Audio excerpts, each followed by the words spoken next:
Loki, season 2, I'm going to say is probably better than Loki season 1. There's a lot going on, and I dig the action and the story. They're giving us the origin story in this episode of Kang the Conqueror, He Who Remains, Victor Timely. It seems that the TVA actually caused Kang. They created him because they were going to die. So they had to do something, and they actually created him. So they gave him the book of the TVA. He got that as a child, Victor Timely, way back in time. So they changed the story a little bit. He's not from the future. He's from back in time. But when you time travel as much as him, you're from the future, you're from the past, you're from now, you're everywhere, man. He's floating everywhere. So they give him that book, and he learns from the book that he actually wrote. He wrote the book. OB loves the book. It's his Bible. And Kang, Victor Timely, Kang digs the book, and he credits OB as giving him this knowledge. So it's a circle. It's a full circle. Kang creates the TVA, that at the end of the TVA creates Kang, who creates the TVA. The book that gives him the knowledge to become Kang, he writes in the future, gives it to OB, who loves the book, who passes it on to someone who gives it to Kang as a child, and he reads it crediting OB because there's a picture of him in the book. It's good. It's good. It's good. Because somebody sat down with a pencil and a piece of paper, probably a keyboard, really, and wrote this. They thought this out and said, hey, let's make it a bunch of circles, man. A bunch of, snakes biting their own tail type stories. Kang right now, in my opinion, is a cub, a lion cub. He stutters. He's not really sure of himself. He kind of jitters when he talks and moves around.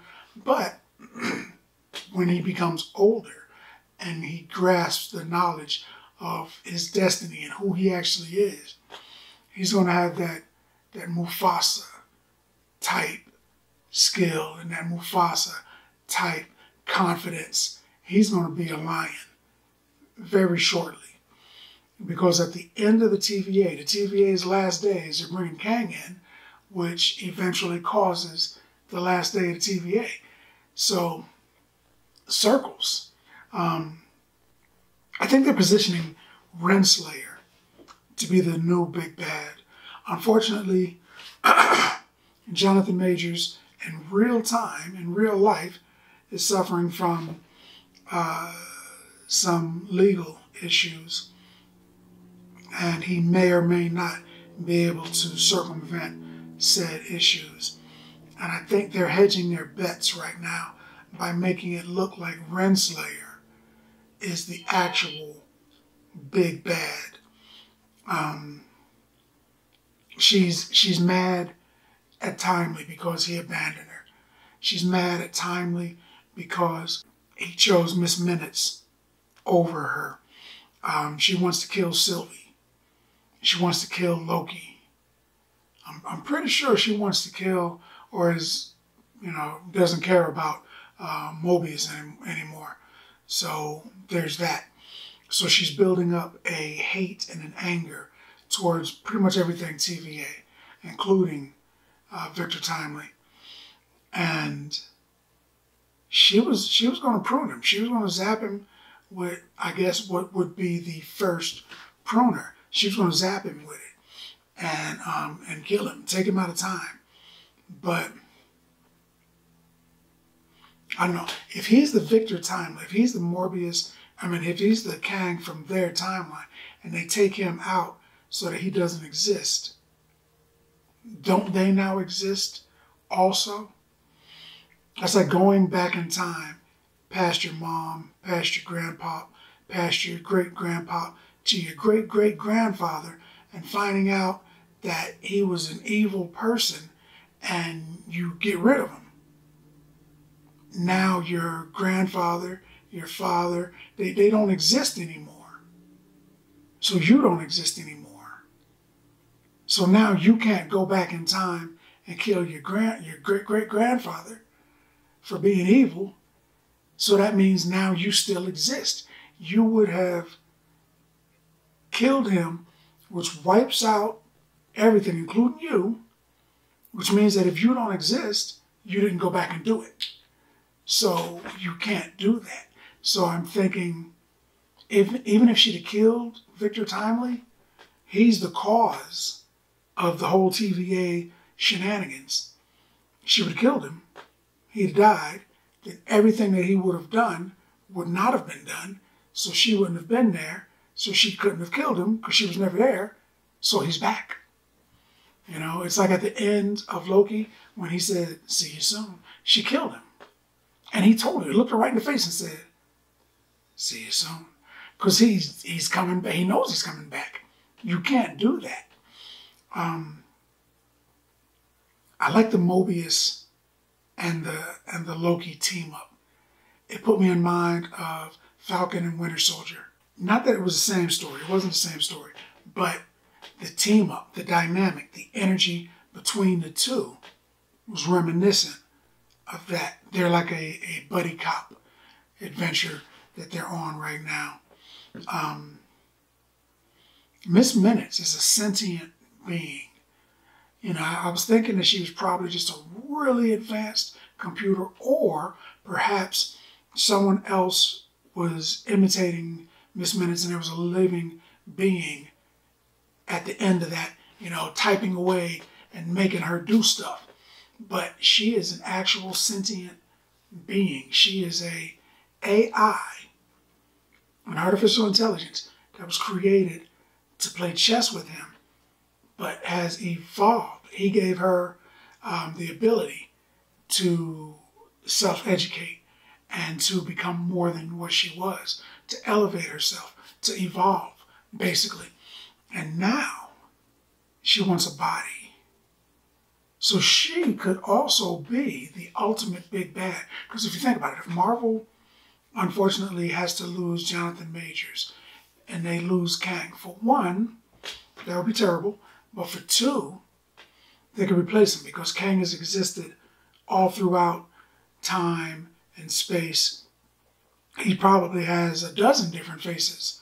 You know, he probably looks like a bunch of people. At the end of Loki, when he called everybody forward, all of the Kang variants, one of them was a monster/alien. In the comics, it was an alien. I don't know what they're going to do here. But one of them was a monster/alien. So he's going to look different. You know, the leaders of the Council of Kangs look different. They sounded different. They talked different. They had different personalities. They could replace him with another actor and just say he was a variant. That's the easiest way to do that. Then say that that is the true Kang, whoever they replace him with. Because a lot of the variants just call themselves Kang in the comics. So then they could replace Kang with Renslayer. Renslayer kills Kang. She takes over the TVA. She now has the same position that he had. And she can control everything, and she can be just as evil a big bad. They're already turning her evil. It could happen. Miss Minutes, I suspected previously, was the mastermind behind most of this. Turns out she was like Kang's assistant. But she could be the ultimate mastermind behind all of this. She wants a body. She could go full on Ultron with this, except, you know, cosmic Ultron, which they could possibly do. They can change the big bad. They've got a couple of options. They open them up. And Miss Minutes even tells Renslayer, "I know a secret about you, but you're not going to like it. You're going to be mad when I tell you." And I'm thinking maybe what she's going to tell her is, you're the actual Kang, and all these other dudes are variants. Because Sylvie is a variant of Loki, but she's sure that she's the original.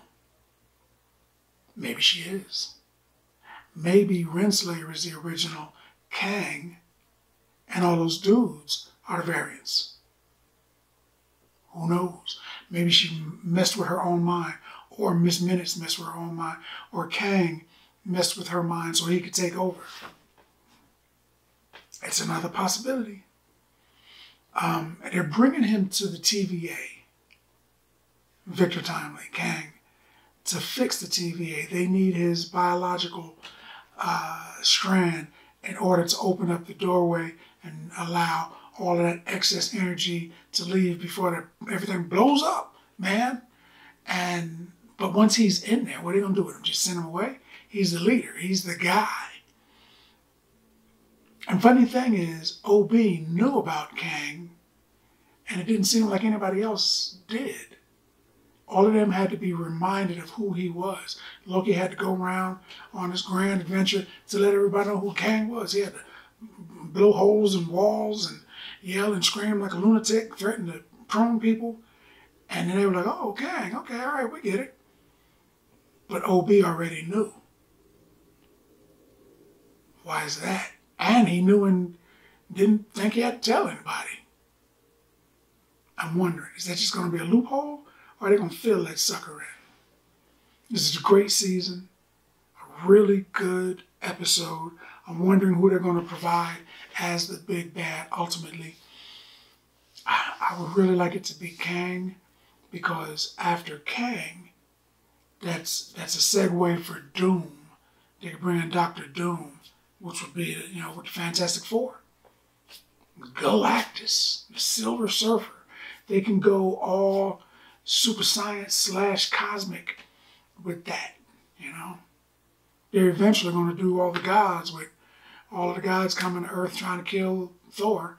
So you're going to get a bunch of the gods on there. So you're going to get a bunch more superheroes, avatars of gods, and stuff. And that's what I do. I should do an episode of all of the superheroes that have their power in some way due to cosmic / godly might. That would be a good one. I think I'm going to do it. But that's what I think. More importantly, what do you think? Now that we've seen this video, let's give it a rating. I would give Loki, just because of this episode for the entire season, I would give Loki